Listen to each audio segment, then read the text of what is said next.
سلام بر بعد از جنگ خیبر برا و امیرالمومنین و رسول الله نشسته بودن با چند نفر دیگه. یه زن یهودی اومد گوشت کباب آورد برای رسول الله. گفت آقا شنیدم شما گوشت کتف گوسفند دوست داری، کباب کردم برات آوردم، من تازه مسلمان شدم. رفتن نون بیارن، برا یه لقمه برداشت خورد. مولا بهش گفتش که برات چرا زودتر خوردی؟ شروع کرد دست انداختن مولا که مثلا ای بابا خسیس بازی در نیار دیگه. ما ابخلک رسول الله، چرا بخیلی؟ کلمه رو دقت کن. مولا جواب داد نه برا، اولا احترام رسول الله واجبه، ما نباید جلوتر از رسول الله چیزی بخوریم، جلوتر از رسول الله چیزی بیاشامیم، جلوتر از رسول الله راه بریم، حرف بزنیم، بشینیم.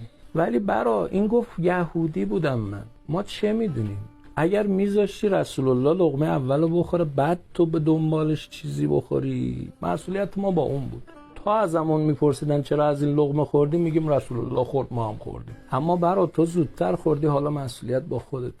این گفتگو بین برا و مولا که گذشت، نون آوردن. امیرالمومنین نون خدمت رسول الله تقدیم کرد. رسول الله اومد بله کرد و اومد بخوره. یه دفعه گوشت به صدا در اومد که یا رسول الله منو نخور، من مسمومم.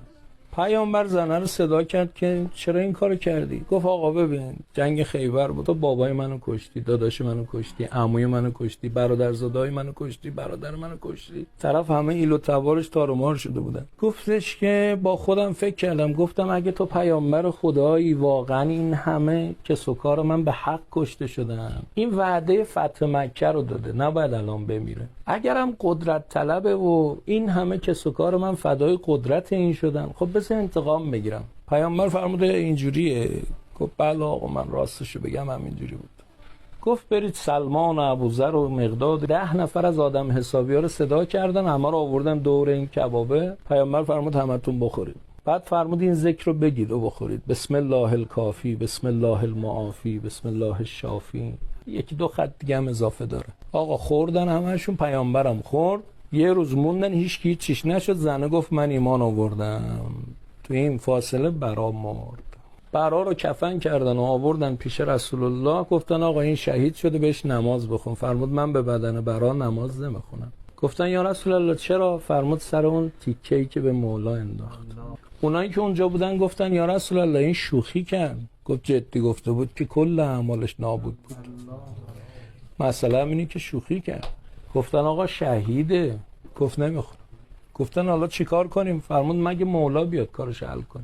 بعدن مونده. امیرالمومنین اومد دید کفن شده است. برا یه دفعه گفت اصلحک الله یا برا، خدا برات بسازه برا، خدا کارتو جور کنه. لقد کنت قواما صواما، تو اهل نماز بودی، تو اهل روزه بودی. به رسول الله گفتن که آقا دیدی مولا چیزی به دلش نبود، دیدی که شهادت خیر داد راجبش؟ فرمود بله. گفتن خب حالا نماز بخون. فرمود که دیگه برا به نماز من رسول الله احتیاج نداره.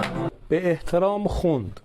رفتن خونه برا تسلیت. رسول الله به خانواده برا گفت من به شما تسلیت نمیگم، در واقع شما به تبریک اولایید تا به تسلیت. گفتن چرا؟ فرمود با اون یه خط دعای علی برا در هر آسمانی در هر جایی از بهشت بخواد میتونه بره. تمام حجاب ها از روی برا برداشته شد با یه خط دعای علی. بعد فرمود ایها الناس تعرضوا لدعاء علی لکم. یه کاری کنید مولا یه ذکر خیری از شما کنه. بچه‌ها رفتید بیرون به شیعیان و مرتضی علی راه بدید، به مولا بگو آقا یه دعا برای ما بکن. مغازه داری به شیعیان و مرتضی علی تخفیف بده، به آقا بگو آقا یه دعا برای ما بکن. قربون زن و بچت برو، ولی نه به خاطر زن و بچت، به خاطر اینکه خدا نوکری 2-3 تا از شیعیان و مرتضی علی رو داده بهت. نون میخری برای شیعیان و مرتضی علی، نون میخر نه برای پدر مادر و زن و بچتا. بعد به مولا بگو مولا جان یه دعا برای ما بکن. هر روز یه التماس دعا به مولا بگو، به حساب علی کار کن، ازش بخوا دعات کنه. یه وقتی بی‌حجابی رو تو خیابون دیدی بگو مولا جان این بی‌حجابه ولی تو دلش محبت تو رو داره، من حاضر نیستم به کسی که محبت تو رو داره کثیف نگاه کنم، به حرمت تو نگاه نمی کنم. یه دعا برای من میکنی؟ از فردا التماس دعاگوی علی شو. از فردا بعد فرمود اگر کسی در عمرش علی یه بار ذکر خیر ازش کنه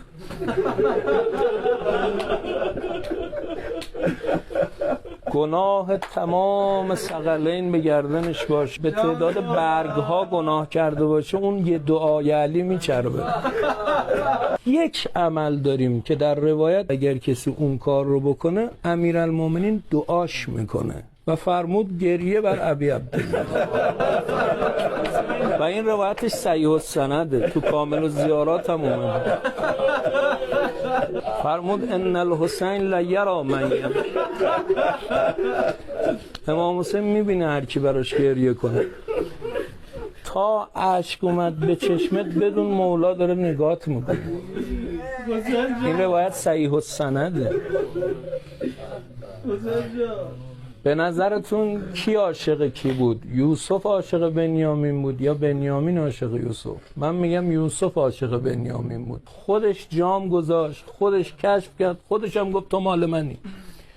از اول بنیامین همینجوری مونده بود، خودش میذاره تو کاست که گریه کنی، یه وقت به خودت نگیری یا بعد میگه تو گریه کردی تو مال منی.